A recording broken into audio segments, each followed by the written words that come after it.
Nós vamos agora acompanhar as palavras da doutora Esther Sabino, imunologista brasileira, professora da Faculdade de Medicina da Universidade de São Paulo, USP, onde também é diretora do Instituto de Medicina Tropical e coordenadora do Centro Adjunto Brasil, Reino Unido, para descoberta, diagnóstico, genômica e epidemiologia do arbovírus.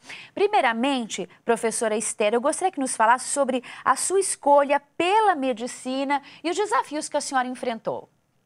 Então, eu sou de uma família de médicos, tenho até uma avó e uma tia-avó médicos formados aqui pela USP na década de 20, minha mãe também, meu pai, então eu sempre tive muito contato com a medicina desde criança e eu acho que isso acabou influenciando a escolher pela medicina.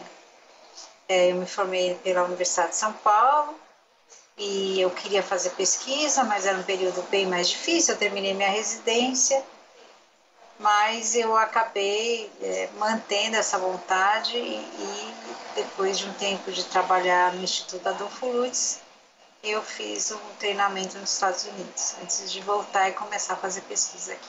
Já aí, assim, quando eu trabalhei no Instituto Adolfo Lutz, no início da minha carreira, eu também dava plantão, eu sou pediatra de formação, mas eu comecei os estudos e comecei, na época, era o início da epidemia de HIV, o meu foco foi o vírus, e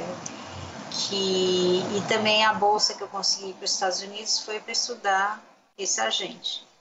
Então, o meu foco inicial foi muito parecido com o que eu estou fazendo agora, que é sequenciar as primeiras cepas, entender a diversidade, entender como estava sendo transmitido no Brasil. E depois que eu voltei, eu consegui um trabalho na Fundação ProSangue e aí eu foquei um pouco mais nessa área de vírus transmissíveis pelo sangue, ou agentes transmissíveis pelo sangue, que aí expandiu para doença de Chagas e outros agentes, não fiquei só no HIV. E eu trabalhei praticamente quase 20 anos na Fundação ProSangue e entrei na Universidade de São Paulo em 2011. Aí já no departamento de moléstias infecciosas da Faculdade de Medicina, e o meu grupo de pesquisa fica principalmente aqui no Instituto de Medicina Tropical. A gente vê que é a realização de um sonho, né, doutora? Começa com a área da medicina, essa tradição da própria família, mas sempre olhando para a pesquisa científica, foi para lá que a senhora caminhou, não é isso mesmo? Então, quando você tem um agente novo, os problemas são sempre os mesmos. Você precisa entender o vírus, precisa entender o impacto no diagnóstico. Naquela época, sequenciar era muito mais difícil do que hoje. Então, foi muito mais difícil entender a diversidade, saber que o vírus era parecido com o americano, mas tinha algumas diferenças. Quando eu voltei para o Brasil, o programa de AIDS estava começando a ser estabelecido, então eu ajudei muito no estabelecimento da carga viral, dos laboratórios para fazer carga viral no Brasil, dos laboratórios para fazer sequenciamento, para entender resistência dos medicamentos. Então, assim, eu tive muito uma pesquisa muito aplicada diretamente às necessidades de saúde pública. E também para entender o risco de transmissão do vírus por transfusão sanguínea, alguns estudos mais epidemiológicos. Então, foi o início da minha carreira, focando nessas questões bem diretas e muito aplicadas. Em geral, eu trabalhei sempre toda a minha carreira com questões aplicadas à saúde pública. Então, com isso, depois que eu comecei a trabalhar com doença de Chagas, outro problema grande em banco de sangue de HIV é a doença de Chagas. Então, foi outra doença que começou a tomar bastante o meu tempo e o meu foco, porque realmente é uma doença ainda muito pouco estudada e muito negligenciada no Brasil. Então, por isso que eu me interessei por doença de Chagas. Ainda tem muita gente doente, parece que as pessoas esqueceram. Então, tudo que você tem no HIV, você não tem na doença de Chagas, e que é uma doença ainda muito grave, só tem um medicamento, né? Já era conhecida há tanto tempo, mas com HIV praticamente ficou controlado, a ciência conseguiu dar medicamentos, as pessoas morriam muito no começo, pararam de morrer. Nos últimos anos eu estava estudando mais doenças negligenciadas e também um pouco de arboviroses, porque também as epidemias são muito grandes.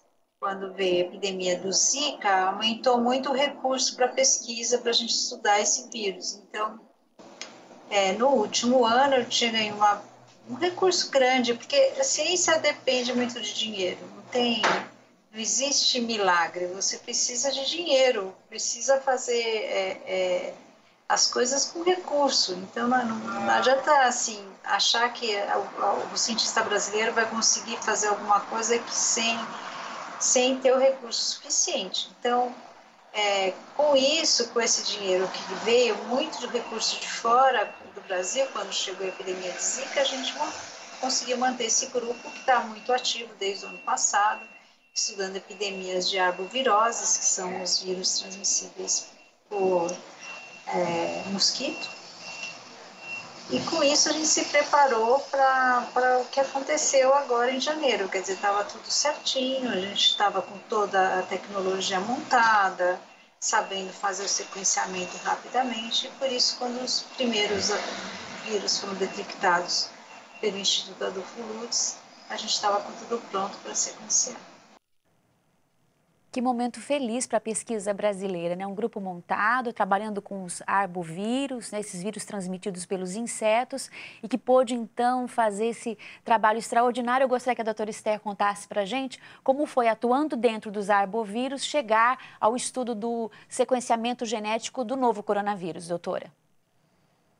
Então, na verdade, o que aconteceu é que neste estudo de arbovírus, que foi ano passado, a gente fez várias tentativas de melhorar a tecnologia, baratear o custo, para fazer um grande número de amostras de dengue. A nossa expectativa é que esse ano nós teríamos uma grande epidemia de dengue, como foi a do ano passado, e nós estávamos no Instituto Adolfo Lutz organizando o sequenciamento de dengue, quando a primeira amostra foi detectada. A gente já, por conta do projeto, nós tínhamos uma grande ligação com pesquisadores europeus, nós já recebemos deles em janeiro os testes e os primers necessários para a gente poder fazer a detecção e o sequenciamento. Então, quando a amostra chegou em fevereiro, estava tudo pronto para fazer. E nós estávamos lá organizando o dengue, o pessoal do Lutz falou, vocês não querem agora sequenciar o corona? Estava todo mundo pronto e a gente sequenciou. A gente já estava na expectativa desde janeiro, quando a gente começou a ver os casos sendo descritos na China, todo mundo se preocupou e a gente já estava se organizando para ter todo o material necessário para fazer o sequenciamento. Então, a preparação pode não parecer para as pessoas, mas a gente estava se preparando o máximo que a gente conseguia desde janeiro. E sempre que tem uma epidemia em outro lugar do mundo, já existe algumas coisas mais ou menos definidas para que os grupos respondam a esses eventos. Então, como parte disso, a gente também estava pronto para fazer o sequenciamento. Era um dos degraus e uma das que a gente sabe que tem que fazer. Estamos conhecendo um pouco dos bastidores do fazer ciência no mundo e de que maneira feliz o Brasil conta com um grupo já bem articulado, fazendo sequenciamento, trabalhando com os arbovírus, os vírus transmitidos pelos insetos, por conta das epidemias, por exemplo, de Zika vírus, como a doutora Esther nos contava, e já em janeiro estavam a postos para receber o material de pesquisa em relação ao novo coronavírus, contribuindo nesse estudo mundial, a gente destaca aqui, né, e reconhece o esforço dessa e das demais equipes pelo Brasil e no mundo todo, então, nesse trabalho com o novo coronavírus. Então, equipes preparadas, doutora Esther, nos conta um pouquinho mais de como funciona esse cotidiano da pesquisa. Não, a primeira questão é que você precisa ter pessoas muito treinadas. Eu acho que é isso que as pessoas precisam valorizar, assim, você não forma um aluno de doutorado de um dia para o outro. Então, você tem que formar as pessoas. Então, é um grande tempo. A primeira trabalho de resposta a epidemias, depois daquele período do HIV, eu voltei a receber recursos em 2012 para vírus, que foi uma epidemia de dengue. Desde então, nós estamos trabalhando para poder responder a epidemia de Zika e para agora, que era o que a gente queria ser mais rápido e uma resposta mais em tempo real com os próximos vírus que chegarem. Então, ter pessoas treinadas, alunos sabendo mexer, uma tecnologia, sabendo desenvolver para um novo caso, demora. Então, o que a gente estava é com uma excelente equipe, com várias muito boas alunas de pós-doc, como era a Jaqueline, de doutorado, como o caso da Lívia, tinham vários alunos aqui, aguardando para fazer, treinando, tentando baixar o custo do teste para poder fazer isso ser factível como uma ferramenta de vigilância. Vamos então dando continuidade à entrevista de hoje, as contribuições do Brasil no mapeamento genético do novo coronavírus. Com a gente continua a doutora Esther Sabino, imunologista brasileira, professora da Faculdade de Medicina da Universidade de São Paulo, diretora nesta mesma universidade do Instituto, aliás, de Medicina Tropical e coordenadora do Centro Conjunto Reino Unido-Brasil, ou Brasil-Reino Unido, para descoberta, diagnóstico genômica e epidemiologia do arbovírus. E dentro das pesquisas de arbovírus, os vírus transmitidos pelos insetos, a doutora Esther já nos contou no segmento anterior, veio aí, a partir de janeiro de 2020, com a pandemia mundial do Covid-19, o Brasil podendo contribuir nesse estudo internacional. Doutora, o que representa a pesquisa de um genoma, né, um mapeamento genético de um vírus como o novo coronavírus? Então, quando a gente está sequenciando, nós estamos definindo as letrinhas que compõem o genoma de qualquer agente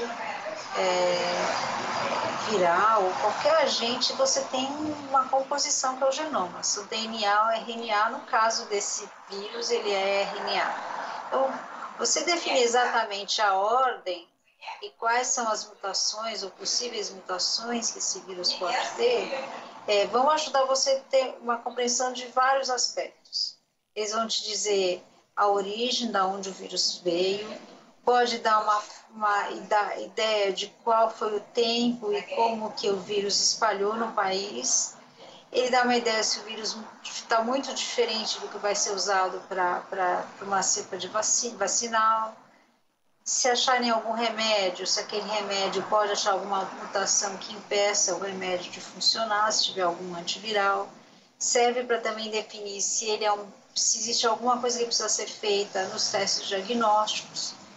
Então, para tudo isso ele serve. Depois que a gente sequenciou o primeiro caso, a gente continuou sequenciando e recentemente a gente fez uma publicação maior, com 400 casos, que a gente, ao analisar, por exemplo, ficou claro que tiveram várias entradas, linhagens diferentes, pessoas diferentes com vírus levemente diferente um do outro que entraram no Brasil no final de fevereiro e março. Mas de todas essas, pelo menos 100, talvez tenham sido mais, apenas 3 entraram e conseguiram se fixar e gerar uma cadeia de transmissão. 2 entraram via região sudeste e 1 entrou via Ceará, mais ou menos na época em que a gente detectou o primeiro caso.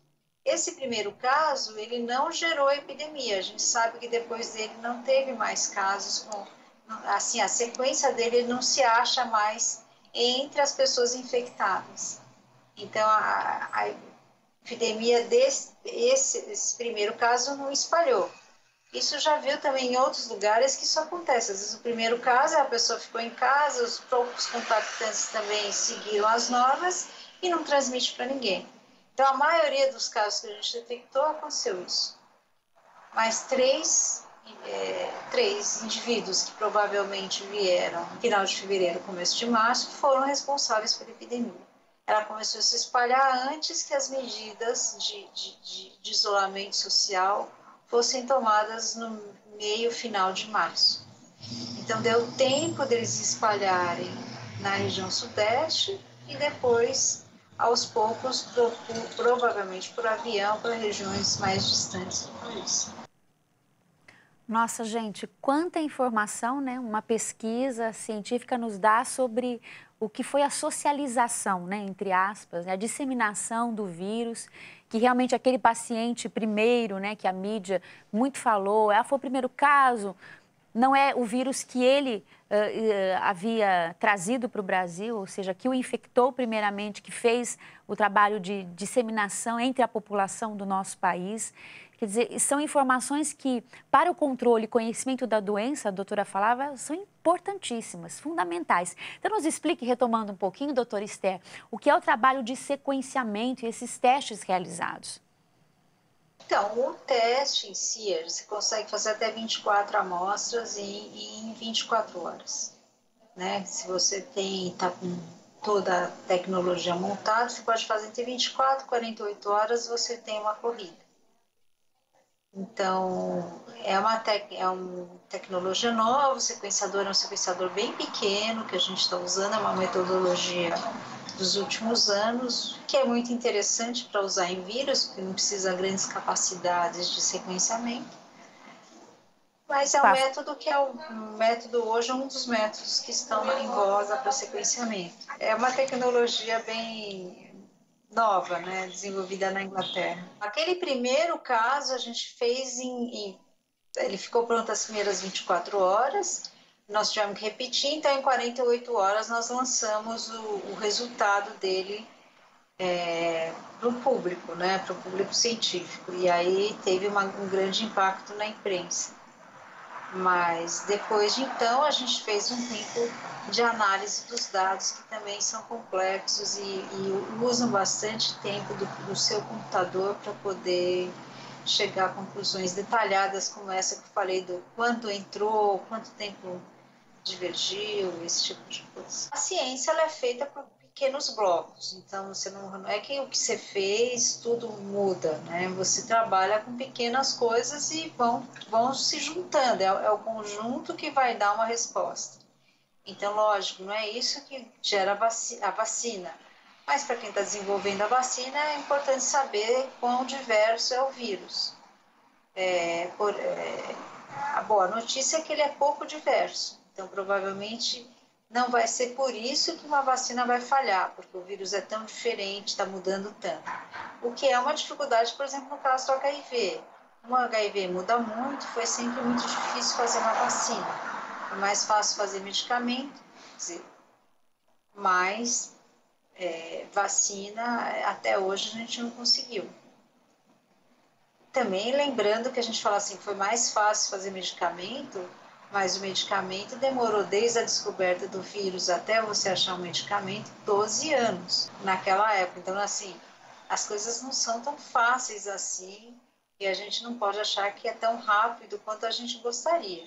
Essa vez, talvez, no caso do Covid, a vacina saia antes, até porque não tem esse problema de diversidade. Tem um outro problema das vacinas, que é o problema de entender quanto tempo você forma uma resposta imune duradoura. Eu acho que esse vai ser o problema dos pesquisadores que desenvolvem vacina, mas saber que o vírus é estável é um bom sinal para eles. Estamos acompanhando a professora doutora Esther Sabino nos falando dos avanços em relação ao conhecimento do novo coronavírus a partir do mapeamento genético feito nessa situação de pandemia, e o Brasil e o núcleo onde a professora Esther está ali atuando, liderando, conseguiu contribuir. Porque vinha de uma pesquisa, ela nos contava, dos arbovírus, né, os vírus transmitidos por insetos. Ou seja, estamos aprendendo muito hoje aqui no Viver é Melhor. A gente já vai perguntar para a doutora Esther a respeito das vacinas para o novo coronavírus. Antes, rapidamente, um alô para você que está na audiência, interagindo, ligando para a gente. O Reinaldo Francisco Pereira, de Pouso Alegre do Sul, Minas Gerais, diz assim: estou sempre na sintonia da programação da Boa Vontade. Obrigada pela audiência. E o Marcelo Souza, de São Paulo, capital, também deixou esse recadinho carinhoso. Sempre na audiência. Mais uma vez, obrigada para você e continue participando. Código de área 11 998011242. Agora, doutora Esther, mais informações para a gente entender esse momento que estamos da pesquisa mundial em relação às vacinas para o Covid-19. Então, a vacina, eu estou muito otimista. Eu acho que todos os dados preliminares são muito favoráveis. Que ela funcione, mas tudo a gente precisa testar, porque você pode, em ciência, pelo menos eu aprendi, você pode ter a melhor teoria possível, mas às vezes você está errado. Então você precisa pôr em teste e não tem como passar tantos degraus. Lógico, o que eles estão fazendo, por que está indo tão rápido agora? Está indo tão rápido porque o pessoal está fazendo teste de fase 2 e já produzindo a vacina da fase 3. Fazendo a vacina de fase 3 e antes de saber do resultado, já estão produzindo as doses. Se não funcionar, vão perder as doses. Mas o pessoal preferiu arriscar, produzir como se estivesse funcionando, para não perder o tempo, porque se fosse uma outra vacina, você faz a fase 1, aí que você vai produzir a vacina para a fase 2, aí que você vai produzir para a vacina para a fase 3, então por isso a longo prazo. Aqui não. O pessoal já fez a fase 1 junto com a fase 2, já produziu vacina suficiente para isso, e na própria fase 2, enquanto estava correndo a fase 2, já estavam produzindo a dose da fase 3. E agora que a gente já começou a fase 3, já se está produzindo para efetivamente vacinar as pessoas, caso fique provado que a vacina não causa dano nesse número de pessoas, nem e que é eficaz. Então, causa um pouco de preocupação, sim. Por exemplo, a Rússia, que está tentando colocar coisa muito mais rápida, com poucos testes, uma vacina que testou apenas 80 pessoas. Então, realmente, eu concordo com a Organização Mundial de Saúde que eles deveriam ter mais cuidado e antes de colocar um monte de gente, expor um monte de gente a uma vacina, era bom testar e ter certeza que ela vai funcionar e que também não vai causar nenhum problema. Não tem como saber antes qual vai funcionar melhor ou não. Então, eu espero até que as duas funcionem, que tenham várias opções, que seria melhor para todo mundo e não ficar na mão só de uma ou não poder produzir. Então, eu acho ótimo. A China já deu grandes avanços tecnológicos, não tem por que não achar que eles não vão conseguir. Eu acho que a gente vai testar e ver, que é tentar fazer o mais rápido possível. Doutora Esther, nos contando aí das pesquisas, né, porque temos essa velocidade no momento da pandemia do novo coronavírus em relação às vacinas. E agora a gente gostaria de saber da senhora um pouco da contribuição da ciência brasileira neste cenário. Então, eu acho que a ciência brasileira estava com muita dificuldade pré-epidemia, acho que ainda a gente tem, e depende muito do apoio da população. Quer dizer, se a população acha que é importante, as pessoas que definem os recursos para onde vão também vão achar importante. Então, isso é uma pauta que tem a população que achar que é importante, valorizar. Entendeu? É nesse sentido que é muito importante que valorize a sua universidade, que valorize o ensino, que valorize a pesquisa. Isso é importante muito para as universidades. Eu acho que a gente tem muita gente treinada, muita gente boa, podendo fazer boas pesquisas, mas pesquisa depende de recursos, como eu falei. E nesse momento de uma baixa de recursos, a gente precisa colocar, e principalmente educação, ciência, isso é uma área que tem que ser prioritária no país. É isso que vai ser fundamental para a gente não ficar sempre dependendo de outros países para poder fornecer aquilo que a gente precisa. Essa epidemia mostrou isso, ficamos dependendo da produção de testes diagnósticos, da produção de respiradores, então são coisas que não podem, que a gente não pode não ter a capacidade de produção local e a gente tem que ter a tecnologia e a ciência para isso, apoiando. Doutora Esther, diante desses desafios conhecidos, a ciência brasileira tem dado uma boa resposta? Eu acho que nós fizemos o máximo do que era possível. Eu acho que todo mundo tentou, as universidades abriram seus laboratórios para fazerem testes, as pessoas tentaram resolver várias soluções para os problemas. Eu acho que sim, eu espero que sim. Eu acho que também é o que eu acho que é o que a população quer, acho que a gente tem que ir atrás de tentar responder à necessidade da população. Todo mundo está trabalhando muito para que a gente consiga diminuir esse impacto que está tendo em todas as áreas. E eu acho que Eu estou torcendo muito pelas vacinas, seria uma ótima resposta rápida, mas depois a gente vai ainda precisar aprender muito as consequências da epidemia nas pessoas que se infectaram a longo prazo. Tem muitas questões ainda que precisam ser respondidas e que eu espero que a gente continue trabalhando nisso. E qual a mensagem da senhora aos jovens pesquisadores, às mulheres na ciência, suas considerações finais? Então, eu acho que é uma carreira muito legal, eu acho que as mulheres precisam estar mais engajadas na ciência. Eu vejo cada vez mais alunas, então fiquem um pouco mais na universidade, estudem, pelo menos tentem, aprendam e vejam como que é a ciência, que eu acho que é um caminho muito legal, é uma área muito...